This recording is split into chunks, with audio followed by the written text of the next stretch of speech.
things that we're mainly here for. Which is if we move on up here. Ow, I forgot that comes back. Oops. Because this fight can be tedious. And with that extremely long and drawn out boss fight, we have done it. And he likes to spam AoEs. And hello everyone, and welcome back to Let's Play Dark Souls. In the last episode, we had a really long episode. In this episode, hopefully it'll be a bit quicker. That's all I've got to say, really. And right off the bat, what we're going to do is upgrade our Pyromancy Flame to +1 and buy a Fireball spell. Where are you off to? Nothing. Don't worry about it, mate. Because I figured might as well. Also, I upgraded the Crest Shield to +1. All that changes when you upgrade a shield, unfortunately, is that it gets more, I think, more attack and more stability. Which stability is useful, but the attack's kind of useless, so it's not really worth investing heavily in upgrading a shield. Like, at least until later on, because its main stats, its defense, are normally, like, fine for quite a while. Oh, but I didn't actually do the thing I wanted to do. What you want to do is attune magic. There we go. And this is how you sort out using magic. You go to attune magic on your bonfire, and you select a slot, and then you select what spell you want in that slot, and then bam, we've got Fireball. And then if we get out our Pyromancy hand, we can use Fireball. And it doesn't do that much. I'm just buying the cheapest spell and whatever. Just so it's, you know, I've actually got something. Because if I've got the attunement slot, I might as well use it. But without further ado, we are finally going to go into my favourite place in the game. Just kidding, it's not. It really is not. We're going to Skeleton Town. Spooky, scary skeletons. Also, I should notice that I actually upgraded my my Partisan to +6. And if you look at the damage we do to these skeletons, you can tell this is going to be a great load of fun. Fortunately, skeletons are highly resistant to bloomin' pierce weapons, just like everything else in this game. So, kind of a pain in the butt, but what are you going to do? There are items to nab here. A lot of these items might be kind of rubbish, because you can actually... we could have come here right at the start and quickly nabbed all these items. But I didn't want to just have a bunch of deaths to skeletons right at the start of the game.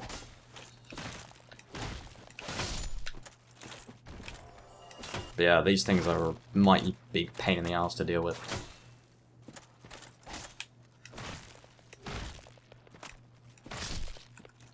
I'm going to have to deal with a lot of them.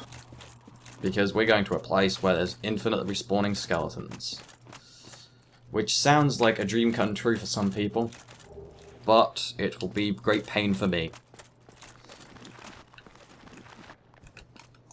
And this is going to be a very slow, laborious process.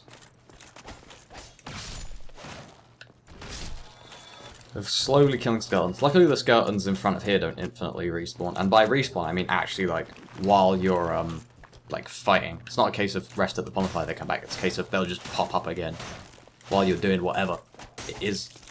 Ow.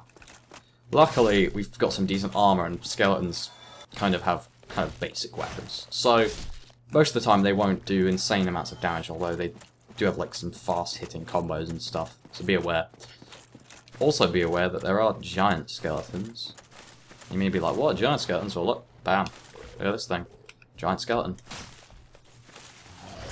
What kind of creature made a skeleton such as this? I don't know. There's implications. Oh, also he has like kick attack. But yeah, he's got a giant like curved sword as his weapon. Technically you can get that weapon, but it's like normal size. You'll see some of the skeletons wield that same weapon, just smaller. So it's a bit weird they didn't... Considering there is a weapon like that is just bigger, it's kind of weird they didn't give him that. Especially because he drops the big... He drops a weapon called a Murakumo, which is basically just a big curved sword. But for some reason... And he drops it, but they just didn't give it to him on his model. Don't know why. Maybe they just hadn't modelled it for enemies to use. But yeah, this is where it gets fun, because there's a bunch of them. And you kind of just want to wean them out so they're like single file. And just avoid the big skeleton. I think the big skeleton can hit the small skeletons though. I might be wrong. Luckily all his attacks are mighty slow. I want to make sure I'm not backing myself into a corner here. Oh dear. I said skeletons don't do massive damage, they also don't do tiny damage.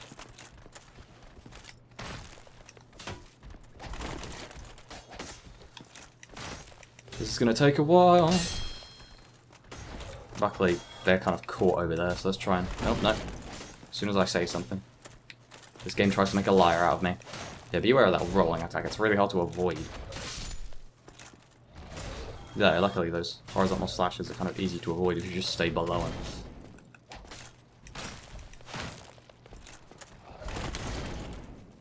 Yeah, luckily we're nearly sorted.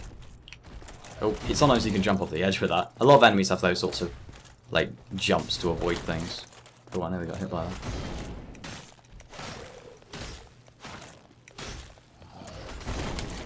Yeah, these things are surprisingly easy to stagger a lot of the time. But be aware you can kind of cancel attacks like that. Well, not like massively cancel, but kind of a bit. But then we get the Zweihander.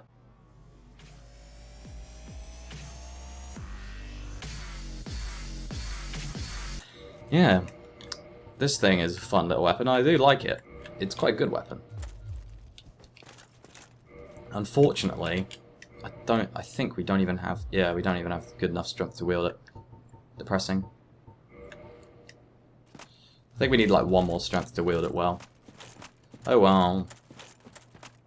It's a weapon I use a lot, but it's more of a strength weapon. And this the series is mostly going to be like a dex playthrough, because I'm a filthy casual. Yeah, we get the binoculars, which is actually a useful item. Which, like I said, you could have just got right at the start of the game, and it lets us just go. Cheeky little peek. But yes, with that all said and done, I think we've got everything there is to get in this graveyard, so we can descend down here. And what's funny is this is one of those areas that people think is like the first area you're meant to go to, which is hilarious because it's insanely... Take a sip. I'd say, what's the best word? Unforgiving would probably be the best word. But yes, there is a knack to getting this area done, and I will show you. As I said, there are skeletons that kind of infinitely come back to life. Oh, yeah, be aware there's those things called wisps. They explode. I think they're called wisps. They're called something similar to that.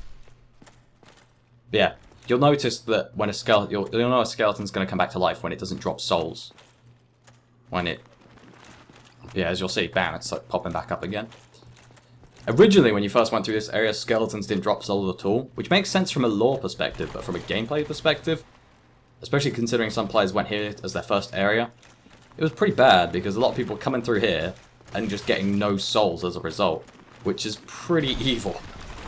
But yes, the main strategy to getting through this area successfully is to skip all the skeletons and go straight for these guys, which are the necromancers, which are actually the ones bringing the skeletons back to life. And I might die. Oh, no, only one skeleton followed me in here. There we go. Okay. I was worried for a second there, considering this is actually the bonfire room. Oh. That was unfortunate. I could have got a backstab there, but I messed it up. Boop. Boop. Just going to be cheap about this. As you'll see, I now get souls for killing them. They're not the pyromancers, the necromancers stay permanently dead. So, once you've beaten them, you're good, basically. And with that, we get the bonfire lit. Should I sit? I might wanna. I don't know, this area can be a bit of a pain in the arse. I'm not exactly planning to die. But I kind of want to restock my Estus. Yeah, that'll open the door in that room just up there. I'm just going to spam him down. The skeletons aren't too bad one-on-one, but this area does like to put them in groups for you to fight. Yeah. Oh, that's nice. Someone gave me an extra Estus. I think I'm just going to try and go through... Nah, because if I die, I'll go back to the bonfire and firelink. enough of having some sort of conflicted thing. Let's just do this. Kindle. While I'm human, I might as well kindle every bonfire I come across.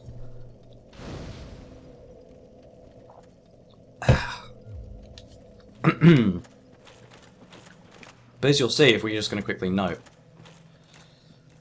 like, oh god, my voice is cutting out now because I've been recording for so long. But I still need to record like one more episode after this one. I'll probably have to make them a bit short. As you'll see, these are kind of stacked, like where all the bodies have been piled up over the thousands of years, like this. They start kind of stacked like nicely and evenly, and they kind of get a bit messy as it goes along. Also, I've noticed the bugs everywhere. Look at these bugs. Look at them everywhere. It's pretty creepy. But it's interesting to note that most stuff in here is made out of skulls. Like, there's so many dead bodies, there's tons of stuff in here. It's like the walls are all skulls and everything. Pretty weird. No lack of skeletons. So, if you like skeletons, this is the place for you. But as you'll see, we kill them this time. Oh, if I actually do successfully kill them, they stay dead. Which is good, because having enemies that infinitely come back, no fun. Ugh. There's much to say, really. Skeletons. Come on. Stop blocking, yeah. Fortunately, there's no, like, guard break counter in this game. Which is something that was actually kind of good in Dark Souls 2, that they added the ability to, like, do extra damage on a guard broken opponent. Which was a good idea. But yeah, they have that attack, which makes them, like, launch themselves forward. But again, you want to kind of ignore... Oh god, yeah. Yeah, be aware the Necromancer does have pyromancies. And they are quite damaging. But yes, you want to kind of do your best to... Also, he'll run away like a blooming coward. And we're gonna backstab the balls off him.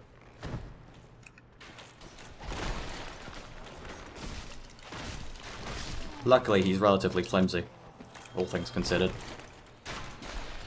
Unfortunately, this is going to get rather painful, because there are a lot of skeletons.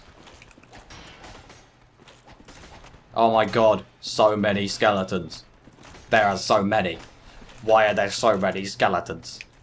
Also, there's an archer up there that can shoot you through, like, a hole in the wall, which I'm probably going to show in a sec. There's just so many skeletons. Stop! They all do that bloomin' rolling attack. Oh, that one's nearly dead. Poke him. Just to quickly reduce the number of skeletons. Oh god, I'm getting myself killed here. Okay. Nope. Where's that other skeleton that was like went behind me? Or did he already die? I'm not doing a very good track of keeping track of skeletons. I'm kind of just spamming words at this point. I'm barely making sense. They kind of often do that rolling attack until they hit something. So it's best just to block it to stop them from doing it. Because otherwise it's like a guaranteed hit on you. No fun. I guess if something like that won't kill me, the odds are I've managed to get through this area relatively unscathed. Don't just believe me, it is easy to die in this area.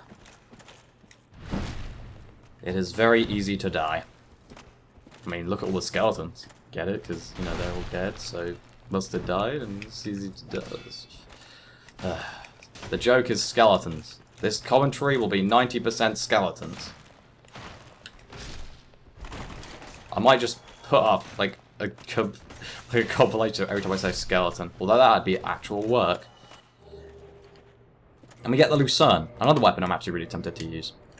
So, keep in mind, I'll probably be using this. Oh, actually, strength 50. I need to remember what I actually want to level my strength up to, because I don't want to over-level any stat.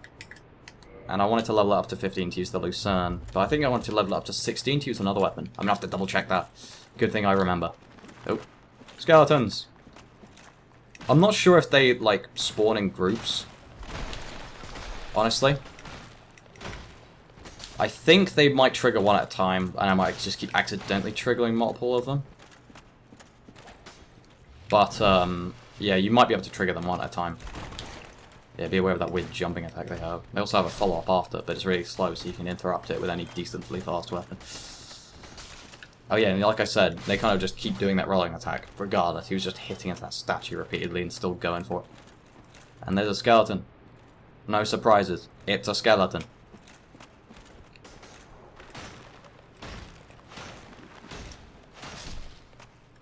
Skeleton.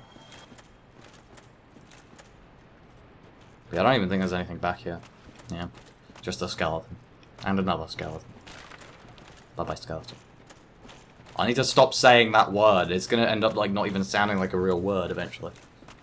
Oof. Yeah, there is an archer up here. As you see, there he is. Annoying little freak. Yeah, that guy's stuck. Until he hits those... Oh, until he smashes through those things which he just did. I was about to say, until he smashes through those vases, he's stuck and he just did it. But yeah, I want to try and fight around the corner. This is where it's good to have a long-range weapon. Be aware that it goes outside and there are enemies out there, so you don't want to get too close. But yeah, it's best to fight out of the line of sight of the archer, and I shouldn't have switched weapons there. There we go. And that's that done. And just to quickly check around, make sure I didn't miss anything. Because I kind of just rushed through this bit. Okay, as you'll see, that's where the archer can shoot down, so fight in that area. La la la. Yeah, you get it. But yeah, each of the necromancers has like a small little area of domain that they control, where all the skeletons in that area will respawn if they're alive. So you basically just want to... If you have a divine weapon, I should have made note of this earlier. If you have a divine weapon, though, the skeletons just die outright when you kill them. Like, it's actually as intended, so if you do have a divine weapon, or if you want to upgrade a weapon to divine just to do this area, which some people often do, they like grind out to get the stuff to upgrade a weapon to divine and then just use it in this area. Feel free to do that. It can make this area a lot easier if you really are having trouble. And if you have a faith build, I'd definitely recommend it because it is insanely easy. If you have a good faith build, because then you can do good damage with the faith weapons as well. And yeah, be aware of these wisps. Try and trigger them. Back off. Be aware that wisps can also damage the skeletons. Also be aware that there are these statues that have spikes. You can tell because they have a different mask on their face. Bit hard to tell, but... Oh god, there's another wisp. But if you don't get close to them, they don't trigger anyway. Sometimes you can, like, utilize those wisps to kill these skeletons. Unfortunately, I think these skeletons are tied to that necromancer that's over that bridge, so we kind of just want to dodge him. Activate the bridge, and then, I'm going to try and nab this item because I'm greedy. Soul of Proud Knight might just get stuck in... Oh, luckily I didn't get stuck in that corner. Could have easily got punished for my avarice there. But I didn't. I should have just waited until after I killed all these skeletons. Ow. Okay, so what we want to do here is try and avoid fireballs. Okay. If you can get these skeletons to jump off the edge, that's like ideal. 2, 3, 4. Uh-oh. Like, just spam heal. I'm kind of just being a bit suicidal. Okay, let's try and get out of here, because there are more skeletons in... Uh-oh. Uh-oh. Well, I just made half of them fall down. Okay. Now there are... Okay. Now there is a large amount of skeletons. There is a large amount of skeletons. I'm just going to go over here, where there are less skeletons. Oh my god.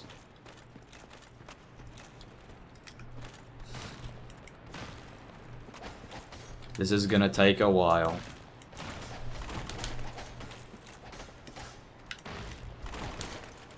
Oh my goody goodness.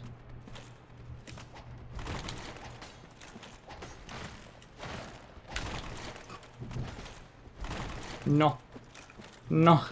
There's so much commentary here, I'm just trying not to die by skeleton. Let's try and use the large swing attack. Yeah, if you hit them with heavier attacks, they do just, like, deconstruct on the spot.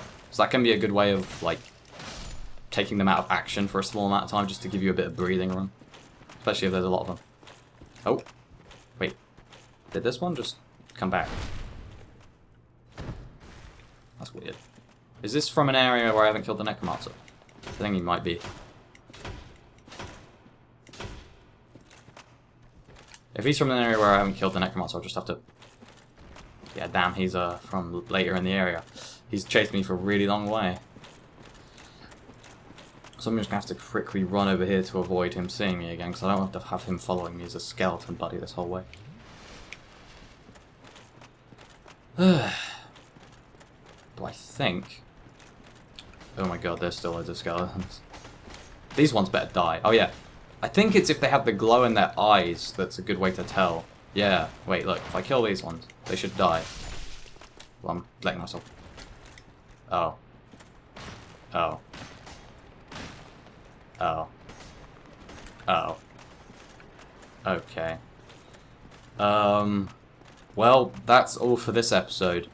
Join us in the next episode where we will be fighting more skeletons. There's... Oh my god. There's so many of them. Join me in the next episode. More skeletons, more fun. So yes, until then... See you then. Oh my god!